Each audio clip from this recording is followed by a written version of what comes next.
Stop letting your equipment hold you back from playing your best golf. In this video, I'm gonna take you through my what's in the bag as a +2 handicap. I'm gonna hit some shots with each of the clubs. I'm gonna go ahead and share the best accessories that are gonna help you practice like a pro. And I'm gonna share with you the 5 questions that you must ask yourself to make sure your equipment is helping and not hurting your golf game. Let's get into it. So let's start it off with the driver. I think the driver and the putter are the 2 most important clubs in your bag. If your driver sucks, if your putter sucks, it makes for a long day on the golf course. I don't have to tell you guys, I'm sure you already know, but you wanna make sure that this club and that putter are the 2 clubs that you at least get custom fit for. If you're serious about this game, I honestly would recommend all 14 clubs. Nothing real crazy. Let's see if we can get probably 113, 115 swing speed. Oh God, I just killed that. I mean, I'm not even gonna hit another one that was so good. 115 swing speed, almost carried 300. I'm not saying you have to go buy all 14 new clubs, but getting a custom fitting is so important, especially when it comes to the driver and the putter, since we use these clubs so often. If you have confidence in this guy and your flat stick, golf gets a lot easier. So first off, I'm playing the Callaway Paradigm Triple Diamond. I got it set, it's at 9 degrees. I got it down to 8 with the draw setting. Every year since 2019, I've played a Callaway driver. I keep getting the new one every year, but this year I went and got fit, and honestly, it was just no different than this. So I think if you wanna save some money, you can go back to the Paradigm. I think the Smoke is a great club too, but I think that this one pretty much is the same, at least it was for me in terms of launch monitor numbers, and I just love this club. It's so good. The sound is amazing, as you're gonna see here. And it just feels really, really good. They have 3 different models too, so I think the biggest club fitting question to ask for the driver is the head right for your swing? Most drivers have 3 or 4 different club heads. Each one is kind of fit for a different type of player. This is a low spin model since I swing 115 miles an hour or so with my driver. So you wanna ask yourself, do I need the low spin? Should I get a draw bias if you're maybe a higher handicapper or really struggle with a slice? Or you wanna just get that standard model that's kind of a mid-spin, mid-launch. I've been rocking this hazardous shaft in it. It's 60 grams extra stiff. I had played a 70 gram model a few years before, but I'm really liking this one. I did get fit for some graphite design shafts, which are a couple $100, but honestly, I just couldn't see any difference as well. So once again, that's why it's always a good idea to use a club fitter so you can test out different heads and shafts and make sure you're not wasting any money, but also make sure your club is helping your game.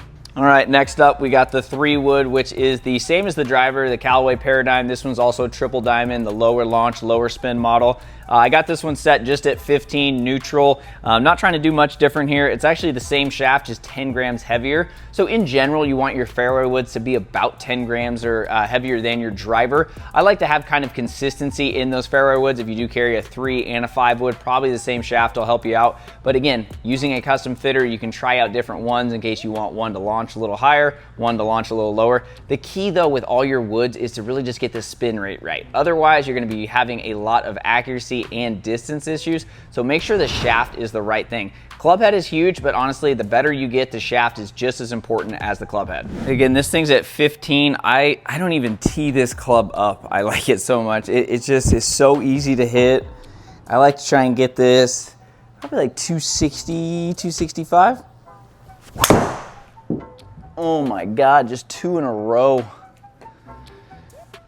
All right, that's 260 on the number. I mean, it's supposed to be a what's in the bag hitting a bunch, but if I'm hitting it good, don't jinx it. All right, next up, we got the 2 hybrid Torrey head cover. If you guys haven't played Torrey Pines, absolutely love that place.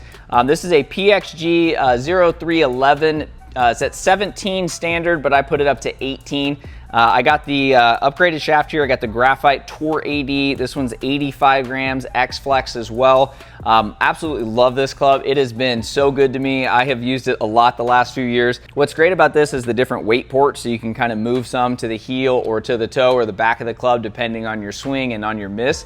And I have just loved this thing. I hit it about 240, 250 sometimes if I'm really roping it. And it's been a great asset off the tee. And I can't recommend enough that you play more hybrids and fairway woods. It's kind of a mid-launch club. Like I said, I can't hit it low, but this should be like 240, 250. Oh, that was awful. Just a reminder that no matter how good you get, bad shots are gonna happen. It's all right though, we hit the good drive, we hit the good 3-wood. Can't hit 3 in a row. Let's try it again. Ooh, that was pretty good. Smidge heavy, like 235 or so. Again, I think it's so key to make sure your shafts are right in these long clubs. It makes such a big difference. When I switched to this last year, instant improvement. That was a little bit better. 245 carry on that one. So the second question you want to ask yourself is, do you have the right long clubs? If you're playing hard to hit long irons, you're just making golf so much more difficult. So make sure you have enough easy to hit clubs for those 200+ yard shots. So that way, again, you have a little bit of forgiveness and you're not trying to be a hero hitting some sort of 2-iron stinger. All right, well, speaking of 2-irons, I don't have a 2-iron stinger by chance, but I do have a great 3-iron, but it's a driving iron. So this is a really cool club. I got the Hazardous Smoke 90-gram shaft in here. And what's great is I kind of have 2 different weapons. So the hybrid actually doesn't really launch that high. It's kind of a mid-launch for me. I can also hit some cool kind of low stinger shots.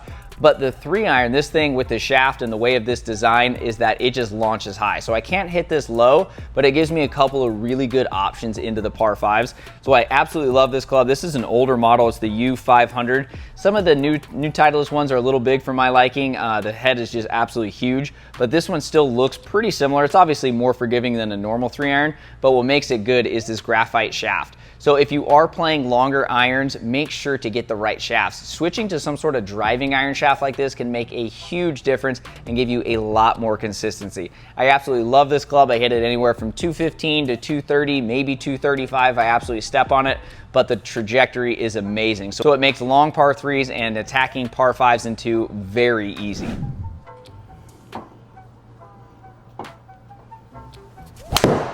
That was a good miss, as is most golf shots.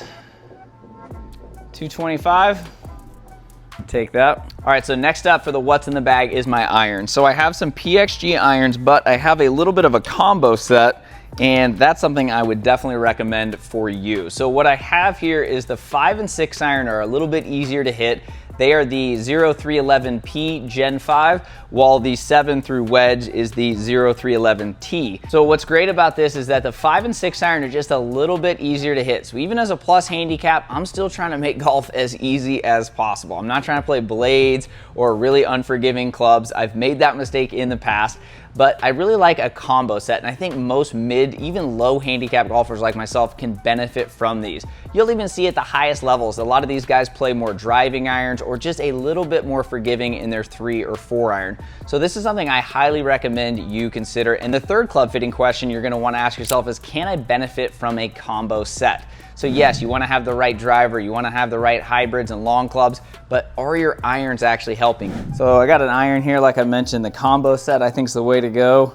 I'll just hit a 7 iron here, probably like 180, 185 club. Ooh, hit it that good, it might be a 200-yard club. Yikes, hit it too good. That doesn't happen enough on the course though, who we kidding? Hit maybe a little knockdown type shot.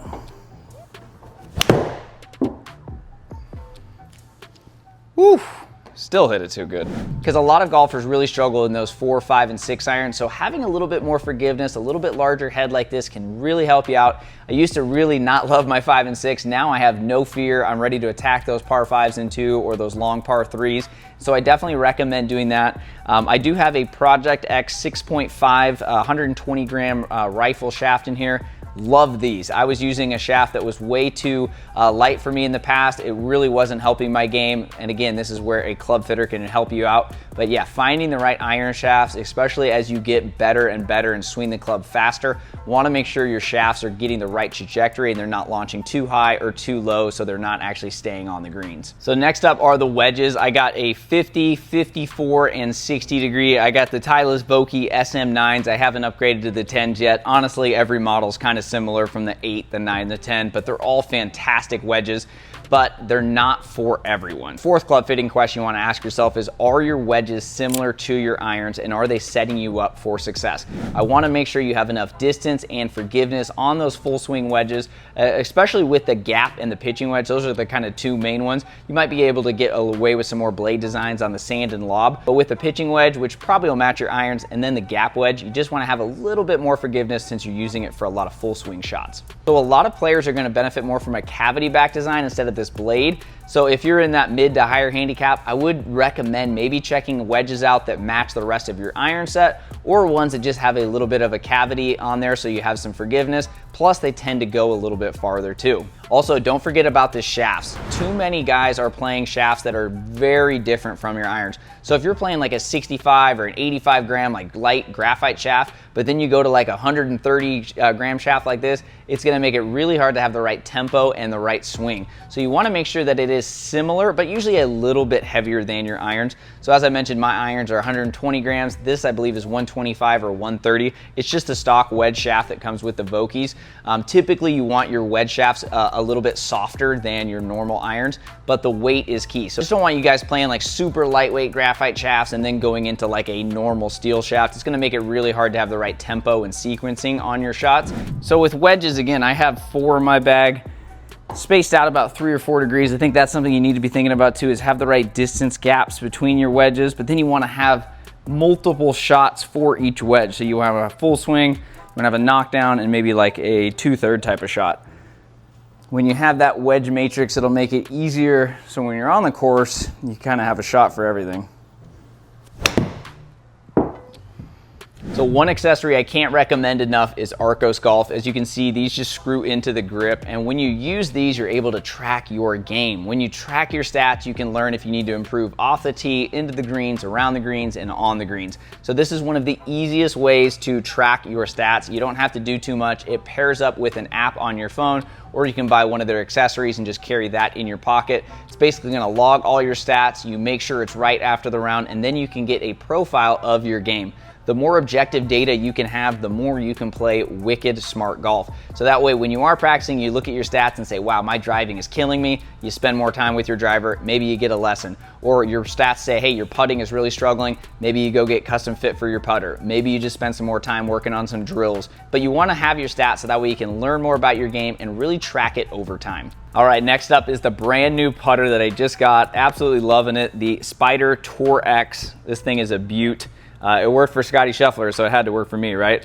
I'd been playing some PXG putters and I really liked them, but I was just going through a slump. I just really was off. I wanted to kind of mix it up, so I ended up going and getting a good fitting. Kind of got a little tune-up lesson as well. I definitely had some poor mechanics that I think were impacting my ability to hit the putter in the sweet spot, and was missing a lot of putts left because I was hitting them more on the heel. But at the end of the day, I really just needed something fresh to look at, and I love this putter. It's just the stock shaft, stock grip, also got the Arccos sensor in there as well. It's the Pistol 1.0, so I love this, but one of the biggest things that I think most golfers get wrong is the length of it. So this is a 34 inch. So the fifth and final question you want to ask yourself is this putter the right length? Studies have found that most golfers are playing putters that are too long. When you play a putter that's too long, it's going to impact your eye position over the golf ball and your posture. So it's going to change depending on your arm length, your height. But at the end of the day, this is where a club fitter can definitely help you out, because if you're playing a putter that's too long, it might get in the way of a good posture, a good setup position, and it can impact your stroke. So make sure, again, if you had to get fit for 2 clubs, it's gonna be your driver and your putter. The more you make this club your best friend, the more fun you're gonna have and the lower scores you're gonna shoot.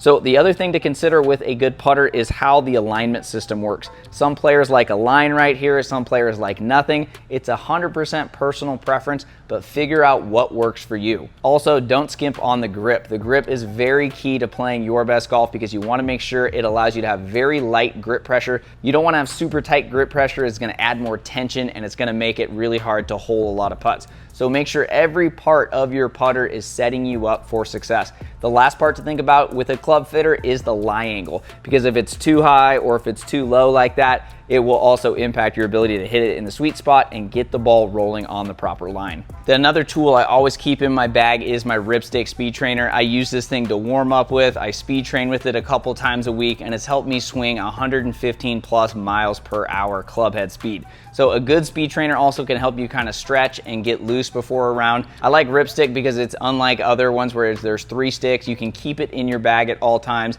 and it's just very easy to use. Other things I carry in my bag a lot for practice are a putting mirror or the new putting thing by WITB Golf. I absolutely love that one. I also like to carry a launch monitor, currently using the Rapsodo MLM2 Pro, a fantastic product that can help you indoors or outdoors, and again, just make your practice a lot more efficient. Plus, I can't forget the core ingredient, the actual bag itself. I have the new Vessel bag, and I'm not kidding you, I've played 20 plus years, every type of bag out there, and this is by far my favorite bag. It's got so many pockets, it's got endless storage, it's lightweight, the legs are super cool. By far my favorite bag of all time, so make sure to consider it if you are looking for a new one.